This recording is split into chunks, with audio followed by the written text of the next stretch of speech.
제가 어제 말씀 잠시 요약하고 오늘 말씀 전하겠습니다. 빌립보 가이사라에서 예수님께서 드디어 제자들에게 고백을 들으셨어요. 주는 그리스도시요 살아계신 하나님의 아들입니다.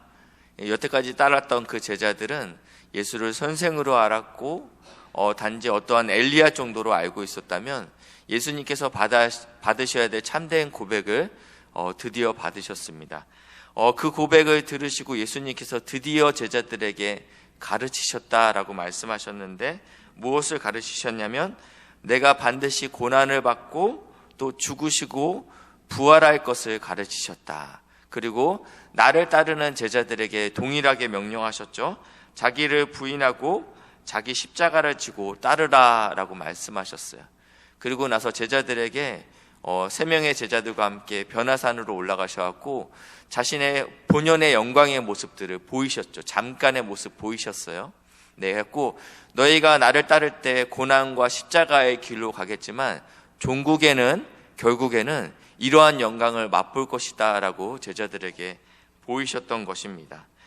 제자들은 그 광경에 너무 놀랐고 또 받은 은혜가 크기 때문에 우리가 이곳에 머물렀으면 좋겠습니다 라고 얘기했지만 주님께서는 다시 산 밑으로 내려가길 청하셨고 요청하셨습니다. 제자들과 예수님이 이제 산 밑으로 내려왔을 때 그들에게 첫 번째로 만난 광경이 오늘 본문 이야기입니다. 14절인데요. 이에 그들이 제자들에게 와서 보니 큰 무리가 그들을 에워싸고, 예수님과 함께 떠난 세 제자 외에 남은 무리가 지금 이 서기관들과 함께 더불어 변론하고 있었다라고 성경에 쓰여 있습니다. 15절에 보니까 온 무리가 곧 예수를 보고 매우 놀라며 달려와 문안하거든. 16절 예수께서 물으시되 너희가 무엇을 그들과 변론하느냐. 이 남은 제자들에게 지금 이야기하는 것입니다. 굉장히 소란스러운데 지금 무슨 이야기하고 있었냐라고 이야기하고 있습니다. 무리 중에 하나가 대답하되 선생님, 말 못하는 귀신 들린 내 아들을 선생님께 데려왔나이다. 그 이야기를 듣고 있던 그 수많은 무리 중에 대표로 한 사람이 나왔는데 이 아이를 데리고 나온 그 아버지가 지금 이야기하는 것입니다. 근데 이 아이에게 지금 말 못하게 하는 귀신이 들렸습니다. 그래서 이 18절 귀신이 어디서든지 내 아들을 잡으면 내 아들이 거꾸러져서 거품을 흘리며 이를 갈며 그리고 파리해지고 있습니다. 피가 마르는 병, 이렇게 수척해지고 있습니다 라고 이야기하고 있습니다. 아비된 입장으로서 아들이 지금 공중에서나 어디에서나 이렇게 뒤집어져서 이를 갈고 거품을 물고 있으면 그것만큼 괴로울 수 없겠죠. 그러고 나서요, 그래서 내가 선생님의 제자들에게 내쫓아 달라 하였으나 그들이 능히 하지 못하더이다 라고 이야기합니다. 사실은 예수님의 제자들은요, 둘씩 마가복음 6장 13절을 보시면요, 예수님께서 제자들을 파송했던 일들이 있습니다. 그래서 그들이 능력 있게 하나님의 사역들을 행했죠. 많은 귀신을 쫓아내며 많은 병자에게 기름을 발라 고치더라. 그러니까 예수님의 제자들이 병 고쳤던 일이 한 번도 없었던 것이 아니고 이미 그 전에 권능을 받아서 하나님의 사역을 능력 있게 감당했습니다. 예전에는 분명히 했기 때문에 제자들 안에 이것들이 내가 할 수 있어, 내가 감당할 수 있어 라고 생각하고 처음에는 선생님을 찾아왔습니다. 선생님 지금 계시지 않지만 우리들도 가능합니다. 그래서 제자들이 병 고치는 일, 귀신 쫓아내는 일을 시도했을 거라고 생각합니다. 그렇지만 오늘 본문에서 보다시피 제자들이 하지 못했다라고 기록되어 있습니다. 능히 하지 못하더라 라고 이야기합니다. 고발하는 거죠. 당신의 제자들이 능력을 행하지 못했습니다. 고발하고 있는 것 같습니다.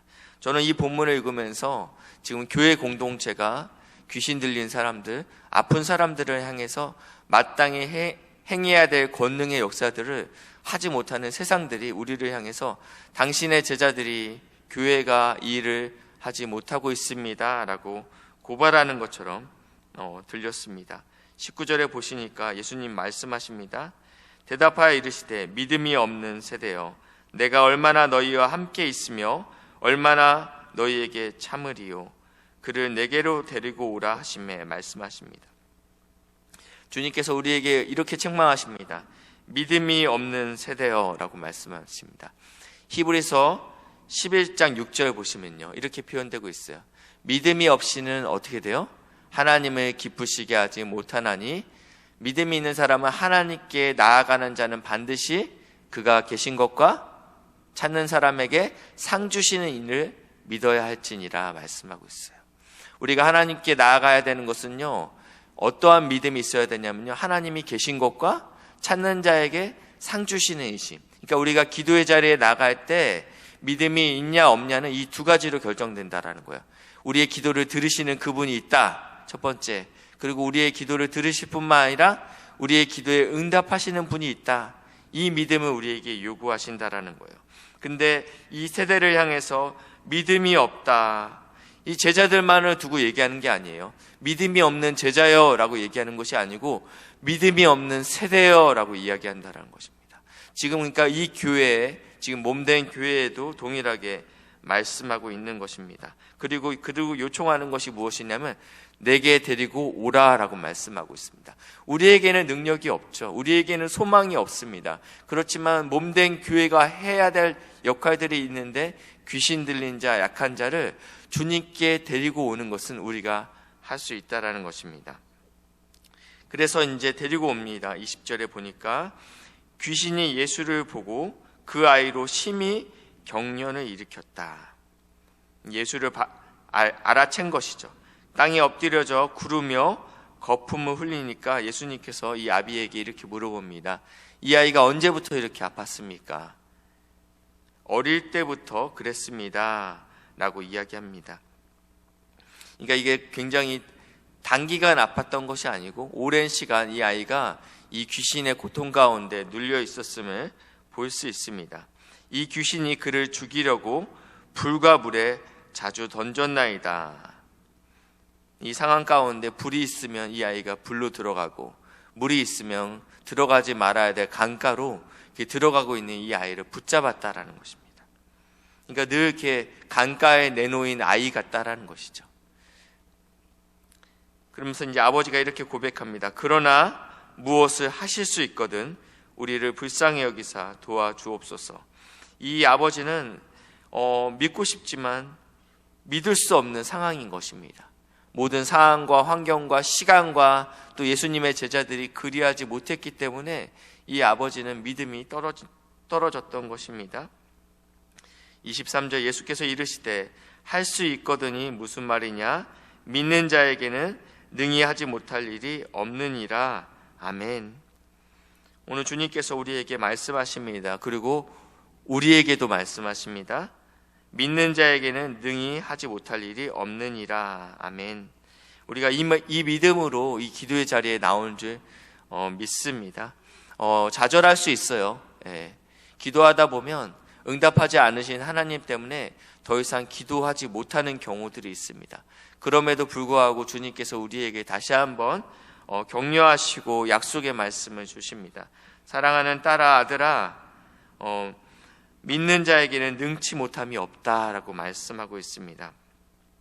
곧 이 아이의 아버지가 소리질러 이르되 내가 믿나이다. 나의 믿음 없는 것을 도와주소서. 사실은 믿을 수 없었죠. 그렇지만 믿고 싶은 거예요. 그러니까 그렇게 간절히 소리 지르는 거죠. 그러니까 이게 지금 여기 보니까 소리를 질러, 그러니까 이게 믿어지지가 않으니까 소리 지르는 거죠. 내가 믿나이다. 나의 믿음 없는 것을 도와주소서라고 외치고 있는 것입니다. 사실은 우리 안에 이 두 가지 마음이 다 있습니다. 그렇죠? 믿지만 또 믿어지지 않는 마음이 있어요. 그렇기 때문에 우리가 주님을 찾는 것입니다. 주님, 제가 믿을 수 없어요. 그렇지만 믿고 싶습니다. 주님, 저를 도와주옵소서. 사실은 우리가 믿는 것도 우리가 믿는 게 아니기 때문에 하나님 은혜 주셔야 되기 때문에 이렇게 간구하는 것입니다. 우리가 예수님을 수단으로 바라본다면, 우리의 기도의 응답만 들어주시는 어떠한 알라딘의 요술램프로 바라본다면, 예수님이 그 기도에 응답하시지 않으면 우리는 좌절할 수밖에 없어요. 근데 수단이 아니고 예수님 자체가 우리의 목적이 돼야 됩니다. 그렇기 때문에 우리가 기도할 수 있는 것입니다. 많은 사람들이 무리가 달려와서 예수를 바라보니 예수님께서 이 귀신을 꾸짖어서 말 못하고 못 듣는 귀신아, 내가 내게 명하노니 그 아이에게서 나오고 다시 들어가지 말라 하심에 귀신이 소리를 지르며 아이로 심히 경련을 일으키고 그 아이가 죽은 것 같이 되더라. 현상은 죽은 것 같이 됐지만 이 아이가 결국은 다시 일어나게 됩니다. 이 사건이 있고 나서 제자들이 집으로 들어옵니다. 그 많은 무리들 앞에서는 차마 여쭤볼 수 없었던 것 같아요. 28절, 집에 들어가심에 제자들이 조용히 묻자오되 우리는 어찌하여 능히 그 귀신을 쫓아내지 못하였나이까? 왜 교회가 능력이 없습니까? 왜 교회 안에 하나님의 일들이 드러나지 않습니까? 라고 우리가 물어볼 수 있겠죠, 우리도요. 네. 당연히 마땅히 일어나야 될 일들을 왜 우리가 경험하지 못하고 있습니까? 라고 묻고 있는데 29절에 보니까 기도 외에 다른 성경에는 다른 복음서에는 기도와 금식 외에는 이런 유가 나갈 수 없다라고 말씀하고 있어요. 기도 외에 다른 것으로는 이런 종류가 나갈 수 없느니라, 이런 종류를 쫓아낼 수 없느니라 라고 다른 번역에는 써 있습니다. 이런 종류가 무엇이에요? 네, 우리가 봤던 그 말 못하는 귀신일 수도 있고요. 그리고 군대 귀신, 네, 군대 귀신일 수도 있고요. 그리고 에베소서 6장 12절 말씀 한번 보실까요? 우리의 씨름은 혈과 육을 상대하는 것이 아니요 통치자들과 권세들과 이 어둠의 세상 주관자들과 하늘에 있는 악의 영들과 상대함이라 라고 써 있습니다. 눈에 보이는 현상은요, 김집사와 박집사와 이 집사랑 싸우는 것처럼 다 집사님만 얘기해서 죄송합니다. 권사님도 될 수 있고 저랑도 될 수 있는 거예요. 저한테 시험이 될 수 있고, 그리고 주방 봉사하다가 왜 저 집사님 열심히 안 하지? 근데 이 싸움은 혈과 육의 싸움이 아니라는 것입니다. 그 뒤에 우리를 하나 되지 못하게 만들고 우리를 시험에 드는 악한 권세가 있다라는 것입니다. 여기서 말하는 이 귀신일 수도 있지만 모든 관계 가운데 그 영적인 것들이 있다라는 것입니다. 목사님, 너무 과한 해석이 아닐까요? 너무 과한 해석인 것 같은데요. 그렇지만 하나님이 교회를 하나 되지 못하게 하는 모든 것 가운데는 반드시 영적인 것이 있다라는 것입니다. 실례를 들어드리겠습니다. 예수님께서 나는 반드시 죽어야 하리라. 그때 예수님의 수제자 베드로가 예수님을 어떻게 하죠? 꾸짖죠. 근데 그 마음이 어떤 마음인가요? 예수님을 너무 사랑하는 마음에서 그러지 않았을까요? 예수님을 보호하고 싶었던 마음은 없었을까요? 그렇지만 예수님께서는 베드로야, 그렇게 생각하면 안 돼 라고 이야기하지 않았어요. 뭐라고 얘기했죠? 사단아. 네. 이 결과물을 봤을 때는 분명히 그냥 인간적인 것처럼 보였습니다. 인간적인 도리로서, 제자로서 마땅히 해야 될 이야기를 누구나, 베드로가 아니었으면 다른 누군가는 했을 만한 이야기를 하지만 예수님께서는 그 상황을 어떻게 보냐? 이것은 사단의 일이라고 생각했던 거예요.